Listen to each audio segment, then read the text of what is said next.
Thank you very much. It's an honor to have President Zelensky of Ukraine, and we've been working very hard, very close. So we've actually known each other for a long time. We've been dealing with each other for a long time and very well. We had a little negotiation spat, but that worked out great. I think for both countries, I think for the world, actually, beyond both countries. And we have something that is a very fair deal. And we look forward to getting in and digging and working and getting some of the rare earth. But it means we're going to be inside, and it's a big commitment from the United States, and we appreciate working with you very much. And we will continue to do that. We have had some very good discussions with Russia. I spoke with President Putin, and we're going to try and bring this to a close. It's something that you want and that he wants. We have to negotiate a deal. But we've started the confines of a deal, and I think something can happen. The big thing is the number of soldiers, mostly at this point, but soldiers being killed. You're losing thousands of soldiers. On both sides, we're losing a lot of soldiers, and we want to see it stop, and we want to see the money get put to different kinds of use, like rebuilding. And we're going to be working very hard, but we've had a lot of very good conversations. We'll say until we came along, the Biden administration didn't speak to Russia whatsoever. They didn't speak to anybody. They just allowed this to continue.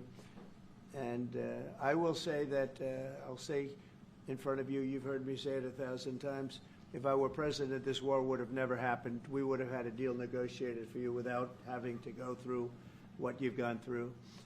But your soldiers have been unbelievably brave. We've given them great equipment, but somebody has to use the equipment. They've been unbelievably brave, and we give them great credit. This was supposed to be over very quickly, and here we are 3 years later.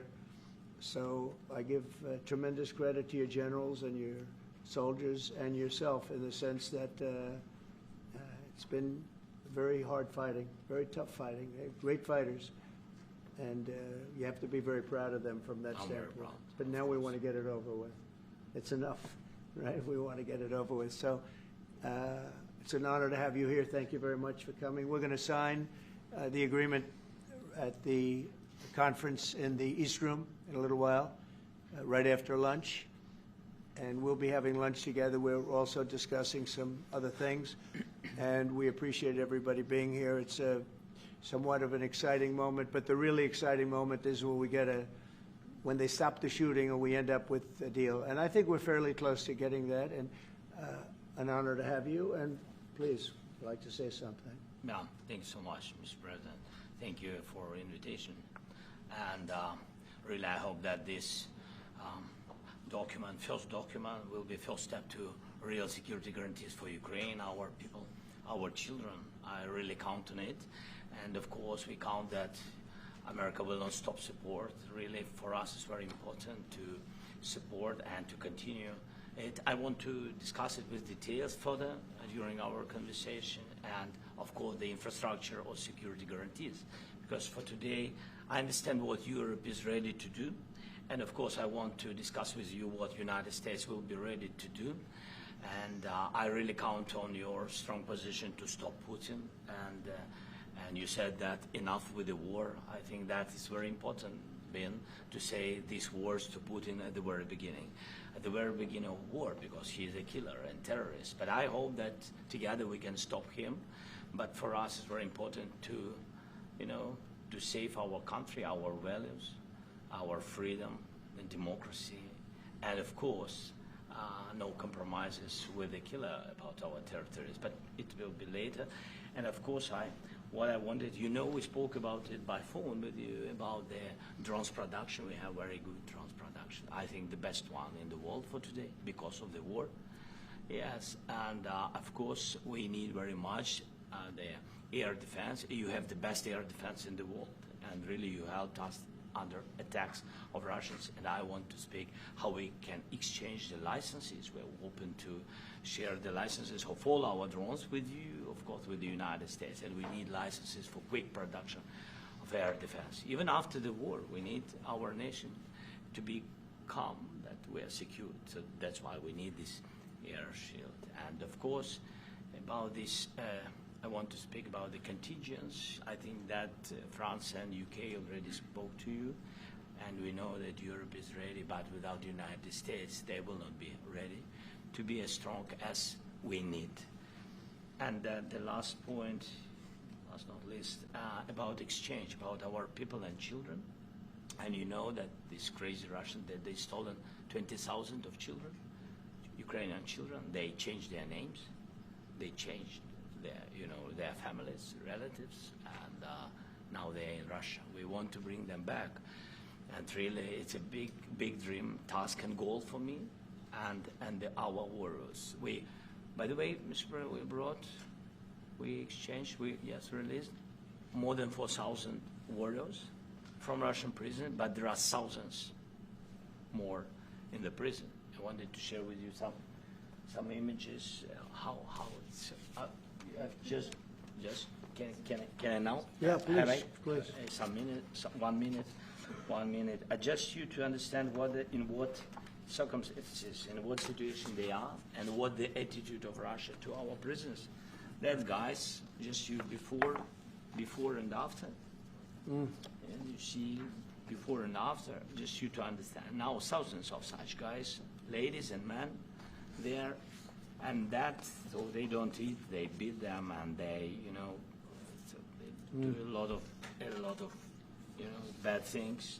So out of, even during the war, there are rules. Everybody knows there are rules during the war. So these guys, they don't have any rules. You see that 50, 60 kilograms left, and a lot of such things. And I didn't want to show you what the changes with images of children, because I will just share with you. And, I mean, it's looking tragic. Yep, that's tough stuff. Yeah, I wanted very much to give you, and you see it. Yeah. This is pastor, by the way. They stolen pastors, because it's not Russian church. They stolen pastors and moved pastors to the prison. At the end of last year, we brought 3 pastors, and we could exchange them. And this is pastor, you see. Yeah, that's tough. Yeah, so I mean, this I wanted to show you, and this. So thank you very much. We want to get that ended, right? Yeah, of course we And will. I think we will. And We have to, of course. do you have any questions, please? When you continue to ask you about the president, All right, please. thank you, Mr. President. With the, how much money is the U.S. going to put into the fund that is being created today, and how does this provide long-term security for Ukraine? Well, we don't know exactly how much, because we're going to be putting some money in a fund that we're going to get from the raw earth that we're going to be taking and sharing in terms of revenue. So it's going to be a lot of money will be made from the sale and from the use of raw earth. And as you know, our country doesn't have much raw earth. We have a lot of oil and gas, but we don't have a lot of the raw earth.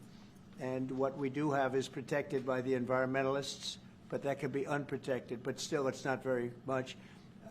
They have among the best in the world in terms of raw earth. So we're going to be using that, using it for all of the things we do, including AI and including weapons and the military, and it's really going to very much satisfy our needs. So it's something that just worked out really well. We have a lot of oil, and we have a lot of gas, but we don't have raw earth. So this has just about every component of the raw earth that we need for computers, for all of the things we do. This puts us in great shape. And long-term security for Ukraine, how does this provide? I think they're going to have great luck. I think once we make the agreement, that's going to be 95% of it. They're not going to go back to fighting. I've spoken with President Putin, and I feel very strong. I've known him for a long time, and I feel very strongly that they're very serious about it, and we'll make a deal. And when the deal is made, I don't think we talk about security. Everyone's talking about the other day, all they talked about was security. I said, let me make the deal first. I have to make the deal first. I don't worry about security right now. We have to have a deal, because right now, last week, 2,000 soldiers died on both sides. 2,000, and they're losing 1,000, 2,000, 3,000 a week. So as we sit here and we talk, people are getting shot and dying on the battlefield. And, you know, they're not American soldiers, but they're Russian soldiers and they're Ukrainian soldiers, and we want to be able to stop it. And we want to be able also to spend money on other things. We don't want to, this is a tremendous amount of money. And what the Biden administration did was terrible. They were giving money, but he had no security on the money. Europe, as you know, gave much less money, but they had security. It was in the form of a loan. They get their money back, and we didn't. And now, at least we're protected because the American taxpayer has to be protected too. But this is an incredible agreement for Ukraine because we have a big investment in their country now. And what they have, very few people have. And we're able to really go forward with very, very high-tech things and many other things, including weaponry that we're going to use in many locations, but that we need for our country. This allows us to do that. Will you continue? Yeah, I'm sorry. Can I? Military aid. Yes, go ahead, please. If Yeah. I can just, yes. In the document, there is one of the very important points.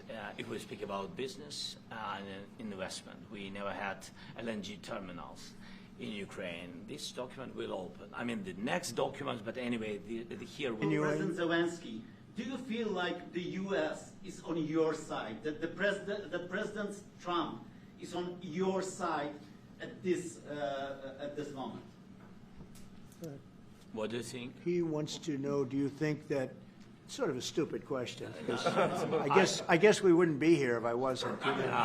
But I think that the United States on our side from the very beginning of occupation, and I think that President Trump on our side, and of course, I'm sure that the United States President will not stop support. This is crucial for us. It's important for us. Yes.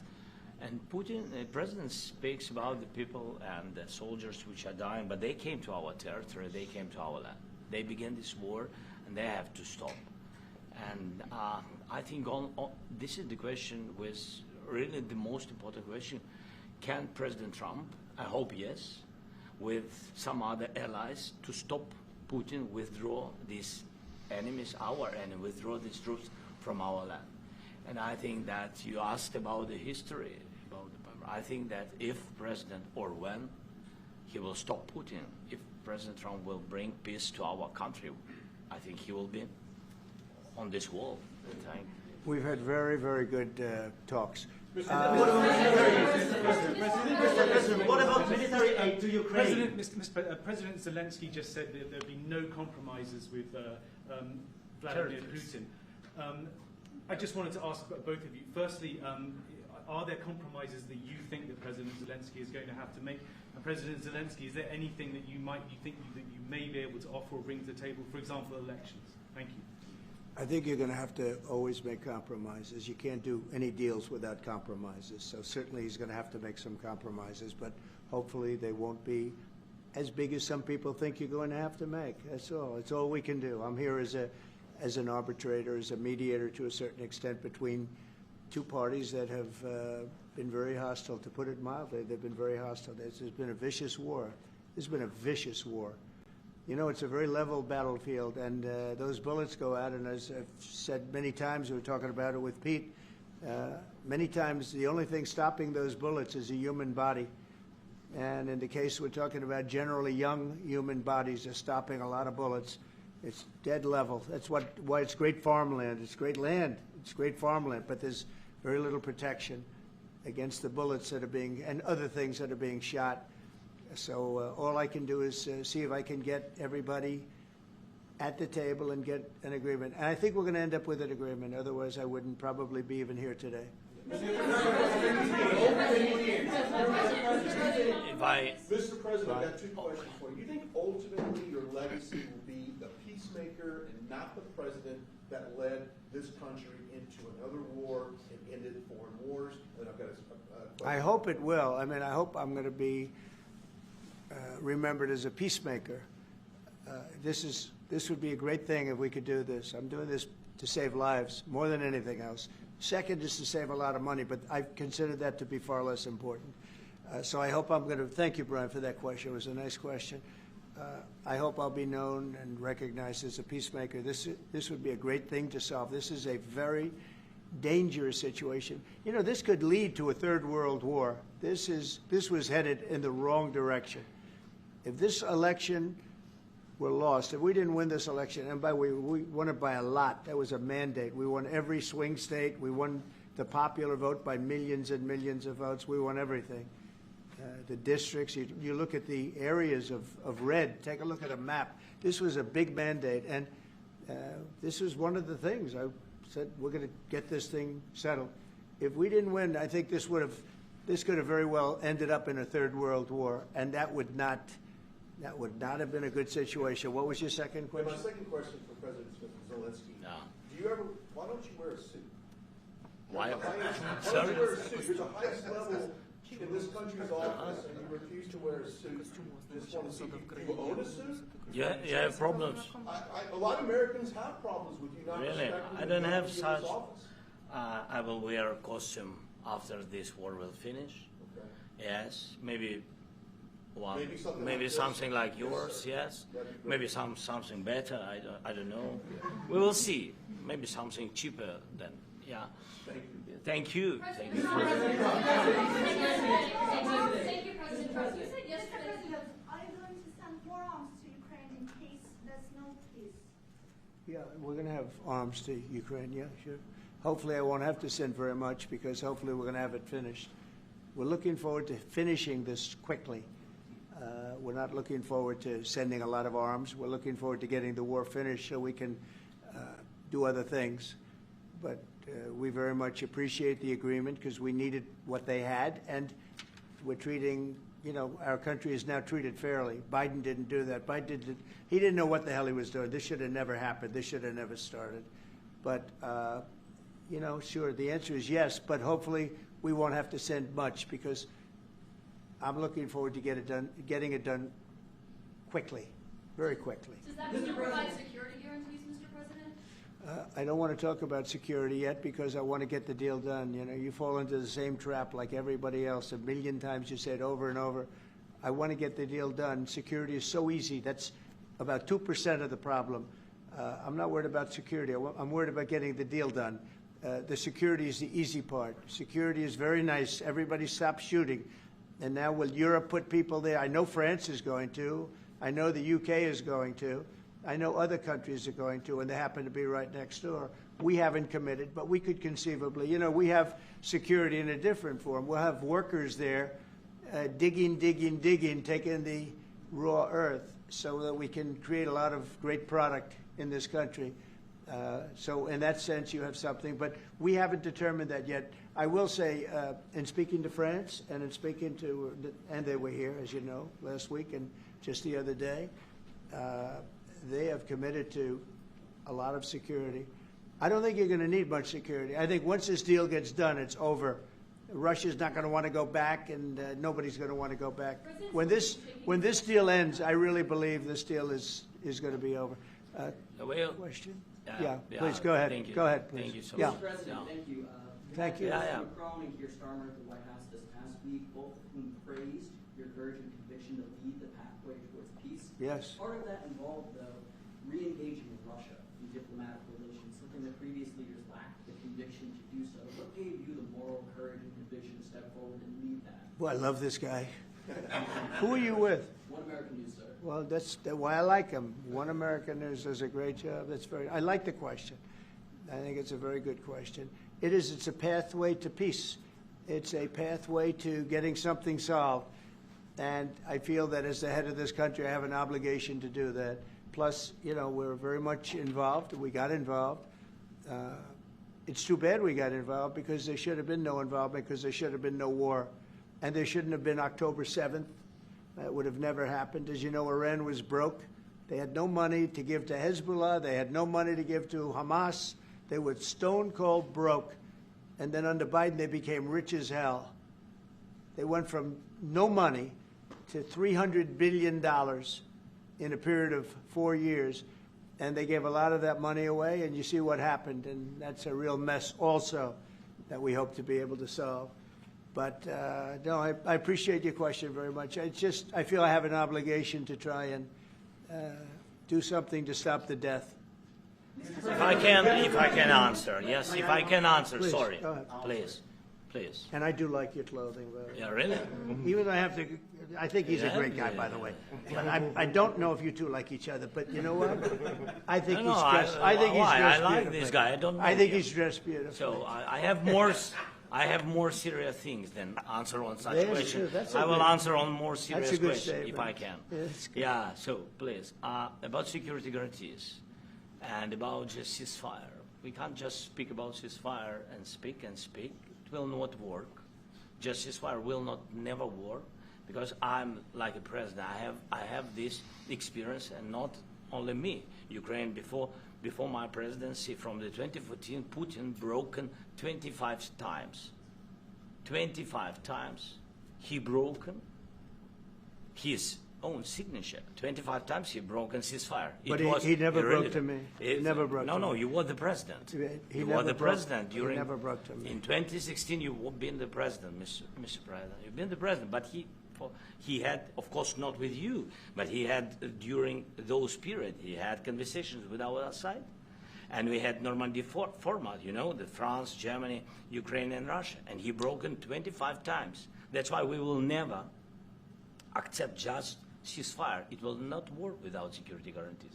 Security guarantees, maybe President is right about this document and other, but this document is not enough. Strong army is enough because his soldiers afraid, Putin's soldiers afraid of our soldiers when we're strong enough. If we are not strong enough, if we are empty, if our storage is empty, we can't defend our land.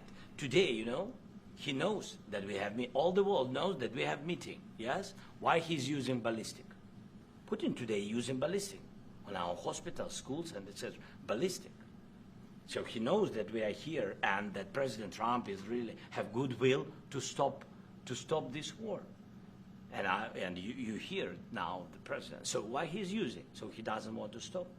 He doesn't want. But I hope that we will do it. Really, we'll do it. Security, when we speak about security guarantees, when the Europeans are ready for contingents, they need USA backstop. If there will not be United States, we will not never have any contingents, strong contingents from the Europeans, because they don't want to divide alliance, connection between the United States as the main and strongest ally and Europeans. And this is crucial, this is important. That's what we want to speak about very much. This is very important. And air defense. So air defense, really, we have big deficit with all the systems, and we need to provide this. We need it very much. Otherwise, Putin will never stop, and will go further and further. He doesn't want. He hates us. You know, it's not about me. He hates Ukrainians. He thinks that we are not a nation. He thinks, and he shares these thoughts. I think maybe with your team also. I don't know, but with all the Europeans, in media, officially and not, he always said that there is no such country, such nation, such language, and such life like Ukrainian. No, he really doesn't respect all the Ukrainians, and he wants to destroy us. And you are right, Mr. President. That's 2%.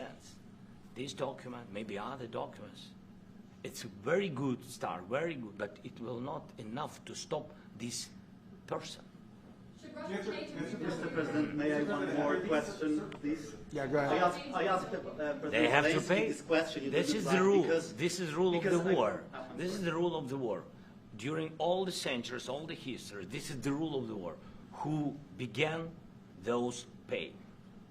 This is the rule. Putin began this war. He has to pay all money for innovation. He has to pay. Of course, some Russian assets, what we have in Europe, about 300 billion, we can use them. We can use for innovation and buy military support from the United States also. We can do it, but it's not enough. It's Mr. not enough. President, I asked this question that you didn't like because I wanted to know. Go ahead, please. Wait 1 second. I asked this question that you didn't like because I wanted to know if you want to position yourself in the middle between Russia and Yes, Ukraine, I or do. on the Ukraine side. No, I'm in the middle. I want to solve this thing. I'm for both. I want to get it solved. And it's wonderful to speak badly about somebody else, but I want to get it solved. If we can solve it, great. If we can't solve it, they're going to have to fight it out, and who knows what's going to happen. But I want to see it get solved. May I follow up? One more question about U.S. troops in Europe. After Russian invasion of Ukraine, your predecessor sent additional troops to Eastern Europe, including Poland, my country. Yeah. Are you committed to keeping these troops on the eastern flank of NATO in the future? I'm very committed to Poland. I think Poland has really stepped up and done a great job for NATO. They, as you know, they paid more than they had to. They are one of the finest groups of people I've ever known. I'm very committed to Poland. What about Baltics? Poland's in a tough neighborhood, you know. What about the Baltics? The Baltics, they got a lot of, it's a tough neighborhood too, but we're committed. We're going to be very committed, and we're committed to NATO. But NATO has to step up, and the Europeans have to step up more than they have. And I want to see them equalize, because they are in for far less than we're in, and they should be at least equal. You understand that?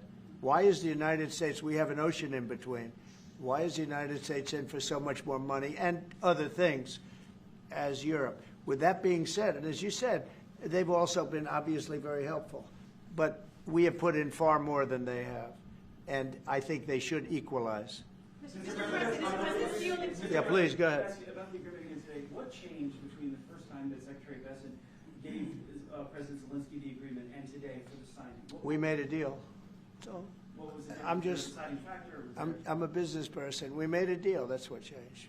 I didn't think we were going to make a deal, and we ended up making the deal, so that changed. You know? Mr. President, what and how do you envision a trilateral summit with President Zelensky and? I don't know, but it's, well, they don't like each other. I can tell you that. Okay, they do not like each other. This is not a love match, and it's unfortunate. That's why you're in this situation. The United States should not have allowed this to happen. Okay, the United States, run by a man that didn't know much. I'm going to be very nice. Run by an incompetent person, very incompetent person, should never have allowed this to happen. I've stopped wars. I've stopped many wars. My people will tell you, I stopped wars that nobody ever heard about. I stopped wars before they ever started. You can look at some of, I could give you a lot of nations that would tell you right now they were probably going to war. I could tell you right now there's a nation thinking about going to war on something that nobody in this room has ever even heard about. Two smaller nations, but big, still big. And I think I've stopped it. But this should have never happened. Mr. President, About sorry, just a second. About any negotiations. First of all, I want really to tell you, and I think that everybody understands that Ukraine, more than Ukrainians, nobody wants to stop this war. But at the future, any negotiations, it's understandable that two sides of the war, not Russia and the United States, because this is not the war between Russia and the United States. This is a war of Russia against Ukraine and Ukrainian people. So these two sides will be at the anyway will be at the negotiation table. Then of course United States, like the strongest partner of the Ukraine, and of course Europe. I think Europe is very important. I want to speak about it with the President. Yes, Europe is very important for us because we really defend Europe for today. All Europeans really recognize that we are defending the line, and they have real life, and our people are dying. That's why they helped us. And also, it's about the NATO. Yes, between, like the President said, you have big, nice ocean. Yes, between us. But if we will not stay, Russia will go further to Baltics and to Poland, by the way. But first to the Baltics. It's understandable for them because they've been in the USSR. You know, they've been one of the republics of the USSR, and Putin wants to bring them back to his empire. It's a fact. And when he will go there, if we will not stay, you will fight.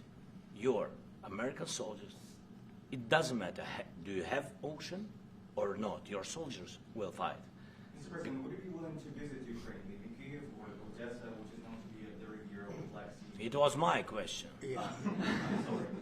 I don't want to talk about Odessa now. let's not talk about Odessa. I want to talk about making a deal, getting peace. We don't have to talk about Odessa, but a lot of cities have been destroyed. There are a lot of cities that are not recognizable. There's not a building standing. No, and you a lot of things have Mr. to President, happen. you have to come and to look. No. We have very good cities.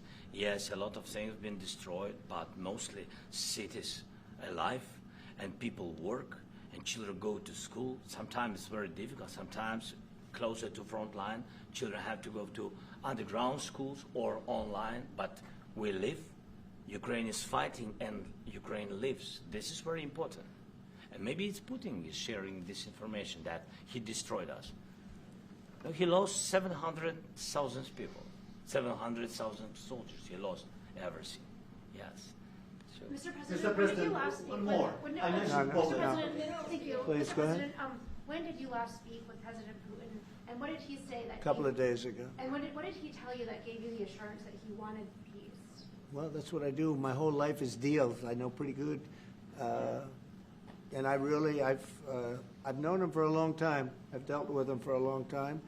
He had to suffer through the Russia hoax. You know, Russia was a hoax. It was all Biden. It was nothing to do with him. So he had to suffer through that, and he was able to do that. I think that he wants to make a deal, and he'd like to see it end. That's all I do. That's what I do. My whole life, that's what I do is make deals. And I'm in the middle of a mess because this is a real mess. It's a very dangerous one. If this doesn't get solved now, it's not going to get solved for a long time. So I hope we're going to get it solved. In the back, please. Thank you, Mr. President. Prime Minister Starmer claimed repeatedly that his government believes in free speech and was not engaged in censorship. But his country's government arrests people for memes and thought crimes, and even more worrisome is pressuring American companies to censor Americans on its behalf. How can he be a reliable, trustworthy partner when he says things that are demonstrably false on such an important topic? Well, we actually spoke to him about that yesterday, and we thought they took it very, very much too far. J.D. was very strong on it. So was I. So was Marco, and we've been speaking to him about it. Marco, would you like to say something about that? We have concerns, obviously, with the conduct of those, particularly as it impacts Americans. And there's real concern that American speech, which is online, could fall into the hands of the British or any country's jurisdiction. And so this is a point the Vice President made in Munich, and I think it's a very compelling one that unites us with Europe as much as anything else is these shared values, and one of them being free speech. And so if Americans are threatened by it, we're going to need to take action in that regard. J.D.? Look, it's actually a very important question. We spoke about this in detail with the Prime Minister, the Foreign Secretary, and others at lunch yesterday. And I know that Secretary of Commerce Lutnick followed up in private meetings last night. This is really important. We believe Americans have the right to speak their mind, even if we in this room disagree with them. They have the right to speak their mind in the public square, which is often online these days.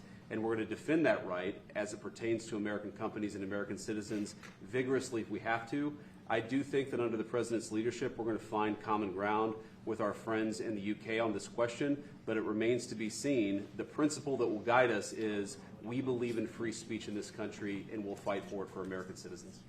Mr. President, on the deal, is there any other oil and gas component to the deal? Is it all critical? A little bit. We'll see. On LNG? But we're not really looking for that so much. We got a lot. We have more than anybody in the world, by far. So, no, we're not talking about it too much, but a little bit. I think it affects also, but for the most part, no. And, sir, is there any agreement from Ukraine to purchase U.S. LNG as part of the deal, or is that on the table at all? No, Mr. President, we don't need that. Mr. President, I just wanted to ask you about, you just mentioned that you'd spoken to Vladimir Putin a couple of days ago. Just to be clear, that's a new call, not the one that you were I've spoken to him on numerous occasions. Okay. And how was the latest call? And what did you discuss? How did it go? Are you serious with that question? I am. I'd love to know. It went well. I think we're going to have a deal. On the minerals deal, Mr. President, some of those minerals are in the east of Ukraine, not far from the front lines, and in areas that Russia. A very good question. Thank you so much. Would you direct President Putin to withdraw his forces from those areas if there's U.S. interest? Well, we'll take a look at the time. We have a lot of area. It's a very big area we're talking about. So we'll take a look. I'll study that and I'll see. And who would protect those minerals if they are U.S. interest? Would that be Ukrainian? They'll be forces, protected. The European agreement forces, will protect them. U.S. the agreement, yeah, we're signing an agreement. You know? Right, but what if Russia tries to invade or orders Russian aggression in those spots? I just told you, I don't think that's going to happen. And if that were going to happen, I wouldn't make a deal. If I thought that was going to happen, I wouldn't make a deal. Some people may wonder You know, they ought to focus on CNN on survival, not asking me these ridiculous questions. Right. Focus on surviving, because CNN's got such low ratings, I don't think they're going to survive. Let's go. Yeah, please, go ahead. One more. Since I already mentioned Poland. Poland was under Russian control for decades after the Second World War. When I was a kid, I looked at the United States not only as a most powerful country, Right. richest country in the world, the country that has great music, great movies, great muscle cars, but also as a force for good. And now I'm talking with my friends in Poland, and they are worried that you align yourself too much with Putin. What's your message for them? Well, if I didn't align myself with both of them, you'd never have a deal. You want me to say really terrible things about Putin and then say, "Hi, Vladimir, how are we doing on the deal?" That doesn't work that way. I'm not aligned with Putin. I'm not aligned with anybody. I'm aligned with the United States of America. And for the good of the world, I'm aligned with the world. And I want to get this thing over with. You see the hatred he's got for Putin. It's very tough for me to make a deal with that kind of hate. He's got tremendous hatred. And I understand that, but I can tell you the other side isn't exactly in love with, him either. So it's not a question of alignment. I'm aligned with the world. I want to get the thing set. I'm aligned with Europe. I want to see if we can get this thing done. You want me to be tough? I could be tougher than any human being you've ever seen. I'd be so tough. But you're never going to get a deal that way. So that's the way it goes. All right, one more question. Yeah, please. Hey, I want to respond to this. So look, for 4 years in the United States of America, we had a president who stood up at press conferences and talked tough about Vladimir Putin, and then Putin invaded Ukraine and destroyed a significant chunk of the country. The path to peace and the path to prosperity is maybe engaging in diplomacy. We tried the pathway of Joe Biden, of thumping our chest and pretending that the President of the United States' words mattered more than the President of the United States' actions. What makes America a good country is America engaging in diplomacy. That's what President Trump is doing. Can I ask you? Sure. Yeah? Yeah. Okay. So he occupied our parts, big parts of Ukraine, parts of East and Crimea. So he occupied it on 2014. So during a lot of years, so I'm not speaking about just Biden, but those time was Obama, then President Obama, then President Trump, then President Biden, now President Trump, and God bless, now President Trump will stop him. But during 2014, nobody stopped him. He just occupied and took. He killed people. You know what the contact line? 2015. 2014. 2014 and 2014. Well, 2014. Yeah. So I was not here. Yeah, but, That's exactly but right. yes, but during 2014 till 2022, the situation the same. The people are been dying on the contact line. Nobody stopped him. You know that we had conversations with him, a lot of conversation, my bilateral conversation, and we signed with him, me, like a new president. In 2019, I signed with him the deal. I signed with him, Macron and Merkel, we signed ceasefire. Ceasefire. All of them told me that he will never go. We signed him with gas contract. Gas contract. Yes, but after that, he broken this ceasefire. He killed our people, and he didn't exchange prisoners. We signed the exchange of prisoners, but he didn't do it. That was with wasn't a guy named Biden, who was not a smart person. But this That is was your, with, this that was is with your Obama. president. It was your president. Excuse me. That was with Obama, who gave you sheets, and I gave you javelins. Yes. I gave you the javelins to take out all those tanks. Obama gave you sheets. In fact, the statement is Obama gave sheets and Trump gave javelins. You got to be more thankful, because let me tell you, you don't have the cards. With us, you have the cards. But without us, you don't have any cards. One more question to Mr. Vice President. I'm sorry. Going to be a tough deal to make, because the attitudes have to change. What if Russia breaks ceasefire?